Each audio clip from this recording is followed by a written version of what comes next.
Hello, নতুন একটা mini ব্লগে তোমাদের সবাইকে ওয়েলকাম। কিছুদিন আগে আমার একটা নেলের বুকিং ছিল, তো সেটারই ভিডিও বানিয়েছিলাম।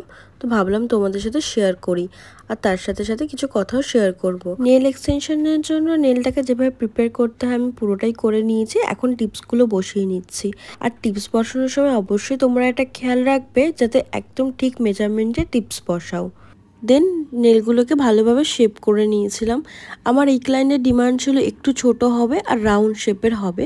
আমি ঠিক ওইভাবেই করেছিলাম। এই ভিডিওটা না অতটাও ভালো আসেনি, কারণ এই ভিডিওটা আমি স্ট্যান্ডে বসে করেছিলাম। আর আমি এর আগে কখনো স্ট্যান্ডে বসে ভিডিও করিনি, তো তাই জন্য আমি বুঝতে পারছিলাম না যে কোন জায়গাটা রাখলে ভিডিওটা ঠিকভাবে আসবে। অবশ্যই নেক্সট ভিডিওটা আমি ভালোভাবে করে তোমাদের সাথে শেয়ার করব। এখানে নেলটা সেভ করার জন্য তোমরা চাইলে ড্রিলও ইউজ করতে পারো। আর তোমাদের সাথে কিছু ইনফরমেশন শেয়ার করে নিই। আমাদের নেলের বুকিং স্টার্ট হয়ে গেছে পুজোর জন্য।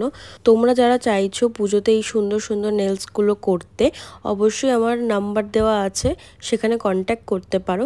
আর আমাদের স্টুডিওতে মাত্র 499 থেকে নেল এক্সটেনশন শুরু হয়ে যাচ্ছে। এখানে গ্লিটার থেকে শুরু করে 3D আর্ট সব কিছুই তোমরা অ্যাভেলেবেল পেয়ে যাবে। সো সময় নষ্ট না করে ঝটপট এই নাম্বারে আমাদের কন্ট্যাক্ট করে বুক করে ফেলো তোমার সিট। আর দেখো, তোমাদের সাথে কথা বলতে বলতে আমার নেলটাও হয়ে গেল। ও চেয়েছিল ভীষণ সিম্পল, বাট আমি ওকে বলেছিলাম যে একটু গ্লিটার অ্যাড করতে, কারণ আমার ক্লায়েন্ট বিয়ের জন্য নেলস করছে, তো বিয়েতে একটু গ্লিটার অ্যাড করলে ভালোই লাগে। কিউটিক্যাল অয়েল লাগিয়ে নেলটাকে আমি ফিনিশ করে নিলাম। অবশ্যই আজকের ভিডিওটা কেমন লাগলো তোমরা কমেন্টে জানিও। আর যদি ভালো লেগে থাকে একটা লাইক, শেয়ার আর কমেন্ট করে দিও।